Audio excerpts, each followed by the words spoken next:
नमस्कार, आपण पाहताय सांगली न्यूज. जिल्हा परिषदेत महाविकास आघाडीची सत्ता, महायुतीचा दारुण पराभव. सांगली जिल्हा परिषदेच्या अध्यक्ष व उपाध्यक्षपदी महाविकास आघाडीचे सदस्य बहुमताने निवडून आले.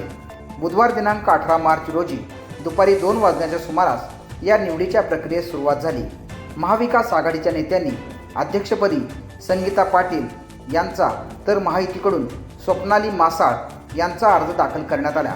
तसेच उपाध्यक्षपदी महाविकास आघाडीकडून ऋषिकेश लाड तर महायुतीकडून हिम्मत जाधव यांचे अर्ज दाखल करण्यात आले. महाविकास आघाडीचे नेते माजी मंत्री व आमदार जयंत पाटील, माजी मंत्री व आमदार विश्वजित कदम, खासदार विशाल पाटील यांनी महायुतीचा करेक्ट कार्यक्रम करून महाविकास आघाडीच्या संगीता पाटील यांना अध्यक्षपदी तर उपाध्यक्षपदी महाविकास आघाडीचे ऋषिकेश लाड यांना विजयी केले. अध्यक्ष व उपाध्यक्ष पदाच्या निवडी खुल्या प्रकारे मतदान करून होतात. अध्यक्षपदाच्या निवड प्रक्रियेत महाविकास आघाडीच्या संगीता पाटील यांना 34 मते मिळाली, तर त्यांच्या विरोधात महायुतीकडून लढणाऱ्या भाजपच्या स्वप्नाली मासाळ यांना 25 मते पडली. तर उपाध्यक्षपदी ऋषिकेश लाड यांना 34 मते तर महायुतीकडून लढणाऱ्या हिम्मत जाधव यांना 25 मते मिळाली.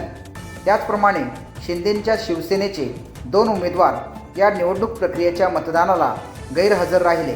त्यामुळे त्या ठिकाणी उलटसुलट चर्चांना उधाण आले होते.